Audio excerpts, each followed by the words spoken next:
Vale, Sí, fenomenal. sí, Pues sí. nada, como bien ha Tiene que dicho, ser estoy en el eso. centro clínico, yo soy Hiewey Oscar Tu tiempo Lizú, estándar, ¿eh? cerquita, en Murcia más o menos. Pero nada, del Hospital Universitario San Cecilio y vengo a comentar un poquito este caso. Bueno, se trata, a ver si funciona. Aquí.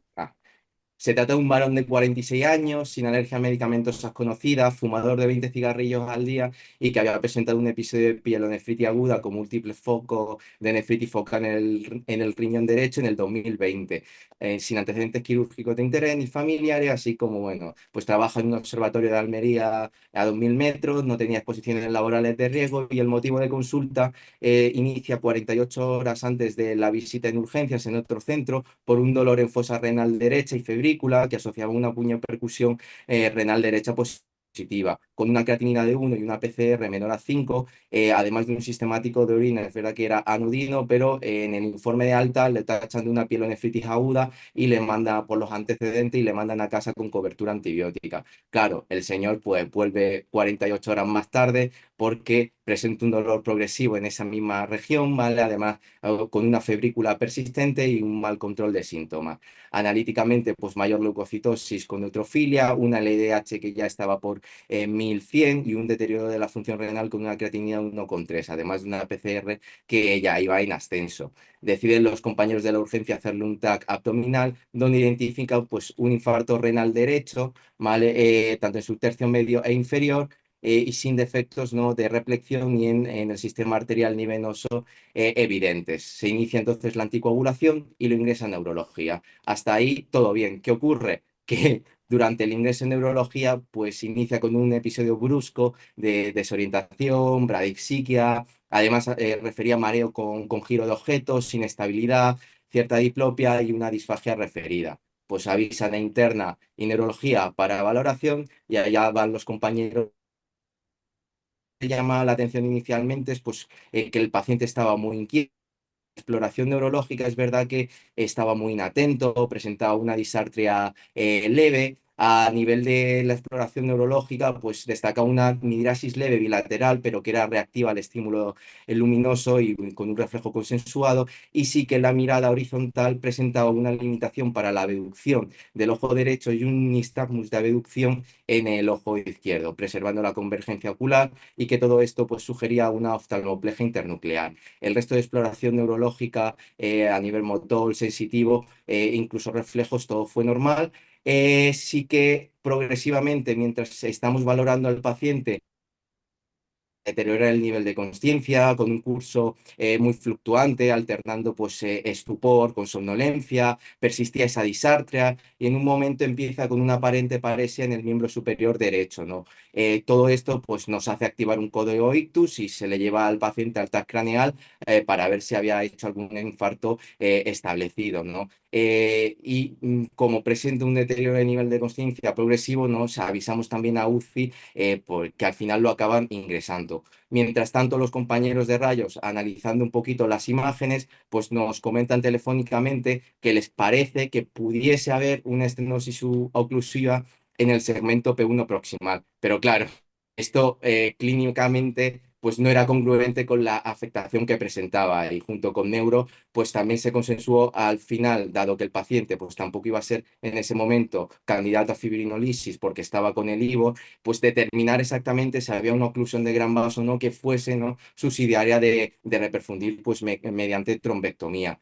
El paciente en ese momento, al llamar a la UCI, estaba siendo intubado porque el nivel de conciencia había ido empeorando y decidimos posponerlo a un segundo tiempo un poquito más tarde.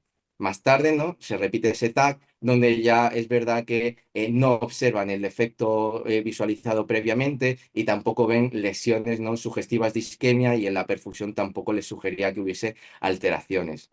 Ya más tarde sí que se completa el estudio con una imagen con resonancia magnética craneal y ahí es donde ya empezamos a ver un poco todo el sustrato que tenía. Pues había ya una evidencia de lesiones no isquémicas en ambos tálamos, ¿vale? Lo podemos ver, a ver si me deja aquí en las imágenes de difusión, así como algunas puntiformes, ¿no?, en el lóbulo frontal y en la unión parieto-occipital del lado izquierdo. Además, no tenía también algún infarto a nivel mesencefálico Y con todo esto, pues un infarto renal derecho, un ictus, ¿no? Que parecía isquémico, pues lo primero que pensamos, ¿no? Pues fue que hubiese un fenómeno embólico. Pero es verdad que en el estudio, en la... No, no se oye ahora, ¿eh? Hola, ¿se me escucha? Ahora sí. Ah, se le hizo eco transtorácico y eco transesofágico, donde ni vieron trombos, ni lesiones sugestivas de endocarditis. También un estudio de trombofilia que fue normal. El inmunofenotipo en sangre periférica tampoco reflejaba ningún ni blasto ni fenotipos sugestivos de hemoglobinuria paroxística nocturna, frotis, antifosfolípidos. Todo el estudio, por así decirlo, de trombosis no fue normal. El electroencefalograma que se le practicó también fue normal y un PECTA por descartar, ¿no?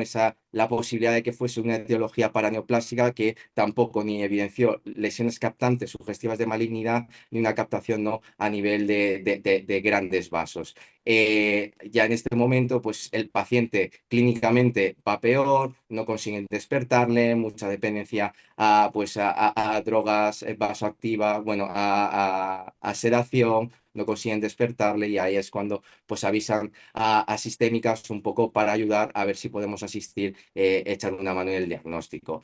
Por nuestra parte, pues ampliamos un poquito más pues, de autoinmunidad, pues ENAS, ANAS, ANCAS que fueron negativos. Se le solicitó también unas inmunos con complemento también que fue normal. Le hicimos un test de patergia sospechando un poquito que pudiese ser una vasculitis, ¿no? De mediano pequeño vaso que fue negativo, tampoco tenía clínica compatible porque no presentaba úlceras en la exploración a otro nivel. Los antifosfolípidos seronegativos, el estudio también fue negativo y el B51 también fue negativo. Además de pues un estudio antineuronales, anti-NMO, anti-MOG, bueno, se hizo un estudio extenso donde realmente no conseguimos evidenciar la posible causa, además de completar con un TAC aórtico que tampoco evidenció lesiones. Entonces, nos presentamos ante esta situación con un diagnóstico diferencial bastante amplio, donde parece, ¿no? Que la causa infecciosa, la trombótica y la neoplásica aparentemente la habíamos descartado con cierta seguridad y nos quedaban pues, principalmente causas más inflamatorias sistémicas, como he dicho, pues vasculitis más de mediano pequeño vaso u otras vasculitis no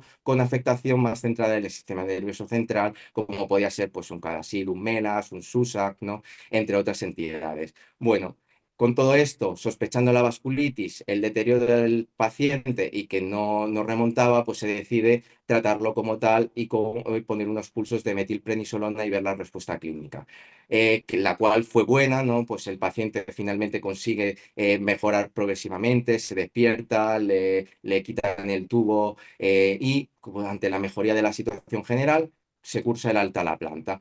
El alta planta transcurre sin incidencias, mejorando toda la disfunción causada previamente por los cuadros isquémicos y sin secuelas neurológicas se decide pues alta a domicilio, seguimiento ambulatorio.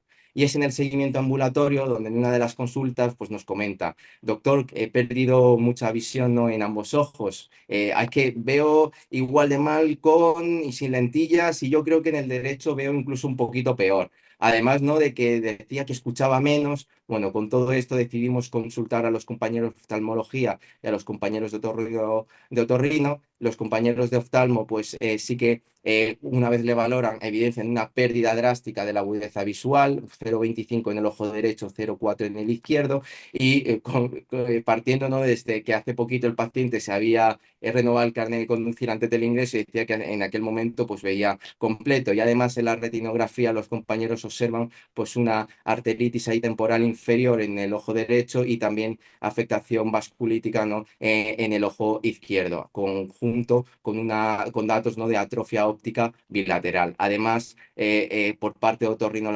otorrino también, con la exploración, una vez realizan pues, sus pruebas de audiometría y timpanometría, pues también le sugiere que pudiese tener un cuadro de hipoacusia neurosensorial severa pues, en el oído principalmente derecho.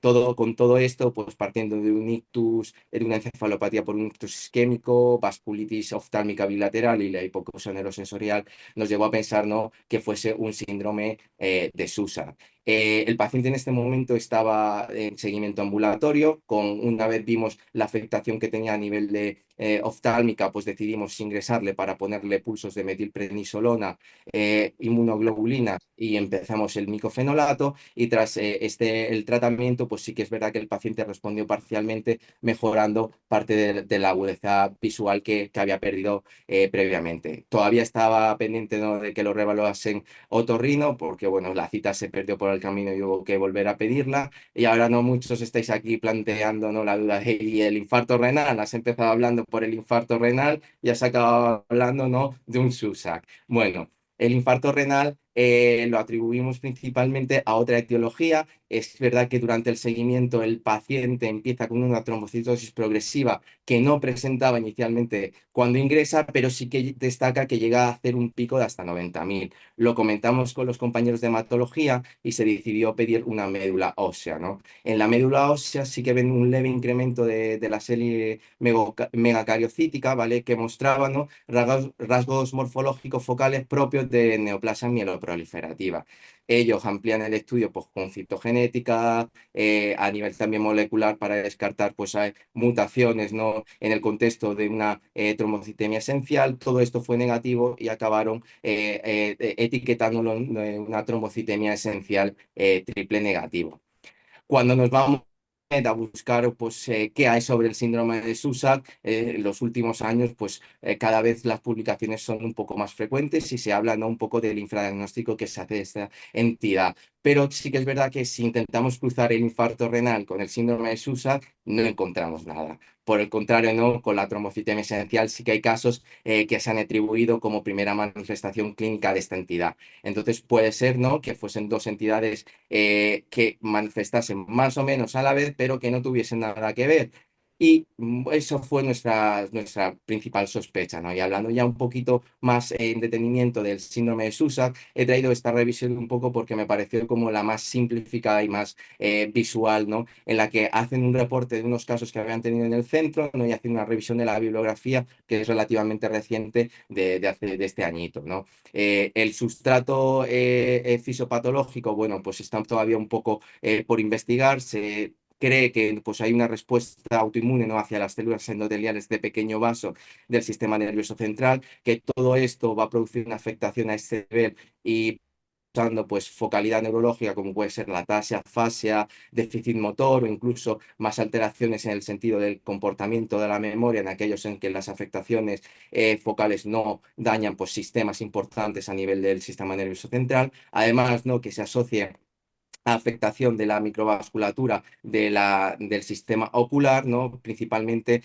en forma, ¿no?, de oclusiones arteriales a nivel de las ramas de las arterias de la retina y una afectación también auditiva que puede ser tanto único como bilateral, asociándose en ocasiones, ¿no?, a tinnitus o vértigo. A nivel de la imagen se describen lesiones típicamente en el cuerpo calloso, si bien es verdad que consideran que pueden ser patognomónicas de esta entidad, aunque está un poco por filiar, pero es verdad que la prevalencia en cohortes un poquito más amplias alcanza pues, el 78%, o sea que hay un 20% que pueden no presentar estas lesiones al diagnóstico. Y estas son imágenes de resonancia donde se ven pues, las alteraciones en la resonancia de manera focal, no por esa afectación microvascular a nivel del sistema nervioso central. Y por último, a modo de conclusión, ¿no?, pues sí que inciden, ¿no?, en la necesidad de diagnosticar rápidamente estas entidades, ya que todas estas afectaciones con un tratamiento precoz pues pueden ser rápidamente reversibles. Con respecto a criterios establecidos diagnósticos, no hay, la verdad, mucho escrito. Sí que está la European SUSAC Consortium, donde intenta establecer un poquito los criterios diagnósticos, pero basándose en una cohorte muy pequeñita de pacientes, de 32, y sí que por resaltar algo, pues dentro de la afectación neurológica te exige que haya una alteración pues, a nivel del cuerpo calloso, como bien he dicho previamente, para diagnosticar esta entidad. Aunque, como bien he referido, hay un 20% de los pacientes que no presentan estas alteraciones. Ya por pasar al tratamiento y de forma rápidamente, pues se basa principalmente en bolos de esteroides y pauta descendente de corticoide posterior. Se pueden asociar otros fármacos como ciclofosfamida, micofenidato, tracolimos, un poquito la situación del paciente, incluso inmunoglobulinas. Y para esquematizarlo un poquito más y que a los presentes nos quede un poquito más claro cómo sería el algoritmo terapéutico de estos pacientes, pues encontré este artículo que la verdad que me gustó bastante porque viene muy esquematizado y simplifica mucho, ¿no?, el abordaje ante un paciente con estas características, un caso y poco usual, ¿no?, en nuestro día a día. Sí que me llamó la atención que incluyesen la aspirina como parte del tratamiento inicial y esto parcialmente, o por lo menos los autores lo argumentan, ¿no?, en el contexto de ese daño microvascular, donde pues por la afectación endotelial el hecho de iniciar aspirina puede favorecer, evitar, ¿no?, esa formación de trombos por la inhibición plaquetaria y a nivel de tratamiento, pues iniciar siempre con bolos de corticoides a dosis altas, pauta descendente de corticoide posterior oral, según la situación neurológica del paciente o la afectación visual o auditiva, se puede plantear ciclofamida o bolo o inmunoglobulinas, ciclos de inmunoglobulinas y posteriormente, ¿no?, pues como inmunosupresor, pues plantear, pues principalmente, en este caso te plantean el micofenolato o la cetoprina. Si el paciente en algún momento empeora a nivel neurológico, a nivel oftálmico o a nivel auditivo, se pueden volver a plantear ciclos de inmunoglobulinas o incluso utilizar pues ciclofosfamida puntual de rescate si necesita o ampliar, ¿no?, horizontes a otros a fármacos como los biológicos, aunque es verdad que en este caso en concreto hay poca evidencia. Y con todo esto, pues ya para finalizar, pues lo diagnosticamos de un síndrome de SUB con todas las, cumpliendo pues esas triada característica y el infarto renal pues lo atribuimos a la trombocitemia esencial triple negativo.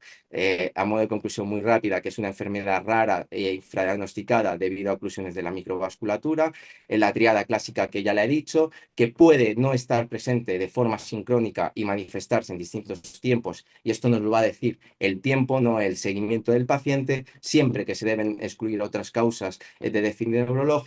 En este contexto en concreto no encontramos nada que asociase el infarto renal al síndrome de Susak y el tratamiento, pues como ya viene dicho, basado en esteroides, ciclofosfamida, micofenolato, tacrolimus, rituximab si se necesita de rescate y en casos puntuales podemos asociar ciclos de inmunización. Y con todo esto finalizado, muchas gracias a los presentes. ¿Dudas, cuestiones?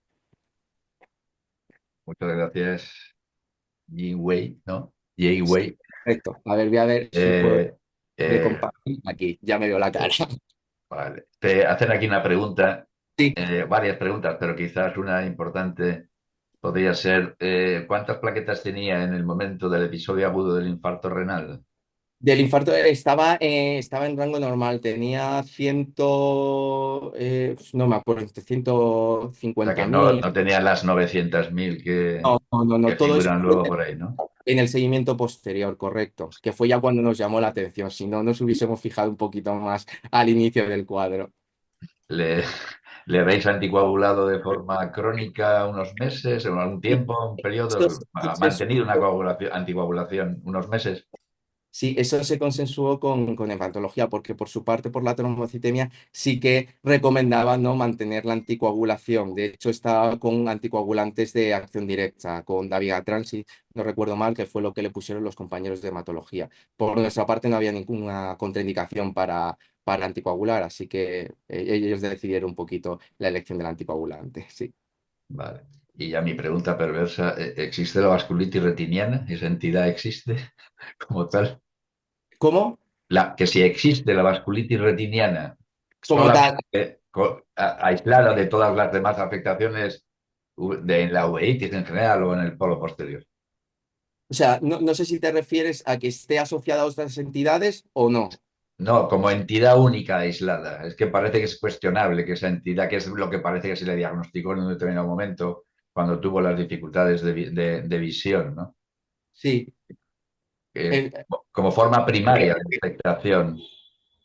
a ver, como todo en medicina, todo puede que se describa, si no, pues lo mismo lo No, lo que pasa es que describo. parece que los oftalmólogos tienen Es dudas verdad de que que esa habitual, entidad aislada, no, aislada de otras formas de afectación en la uveitis, exista. No, es una pregunta un poco no, eh, habitualmente lo más perversa, frecuente como digo. es a otras entidades, no que tenga una manifestación por sí en Exacto. sí misma. Que parece una Pero sí, manifestación de otras claro, muchas entidades. claro. Muy Pero bien. hay que buscar. Si una lo pregunta, encuentras, no le Enrique. eches la culpa Por ahí solo a... hay una pregunta más para ti Sí, bueno, de Ignacio. yo, lo primero felicitarte, me ha gustado sobre todo la presentación que has hecho del caso, muy interesante. Yo Muchas... solamente una pregunta por curiosidad. Has dicho que se hizo un despistaje de síndrome antifosfolípido seronegativo. ¿Qué es lo que hacéis vosotros para descartar eso? Sí, a ver, con el realmente, bueno, el estudio de antifosfolípido, pues Antitrombina. ¿cómo? No, nada, nada, nada, perdón. No, o sea, hacen un estudio genético, realmente yo lo desconozco exactamente cómo lo hacen, pero es algo que buscan como otras alteraciones genéticas que no están incluidas o no están dentro del estudio habitual que se pueda asociar, pero realmente no dijeron nada a los Lo que compañeros. me dije que se le hizo un estudio de trombofilia, lo que me estás hablando, ¿no? Sí, sí, sí. O es que se hizo anticuerpos antiprotrombina, Claro, es antivimentina o que algo. Sí, eh, sí, o sea, es todo, o sea, todo lo que es el estudio de él fuera del habitual. exacto, esa es la Es situación. que la verdad que por extensión, por no pararme a contarlo todo, no lo he incluido, pero bueno, yo sinceramente sé que hacen pues otros anticuerpos o sea, que se han asociado, ¿no?, a estas entidades, pero que no están Exacto. en la forma Esa más es frecuente.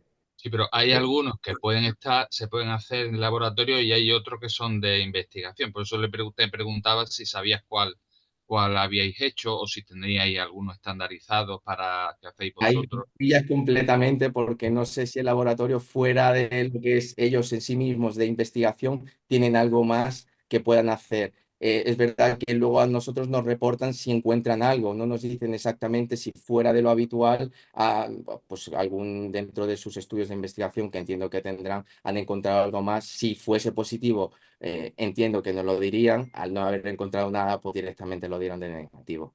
Muy bien.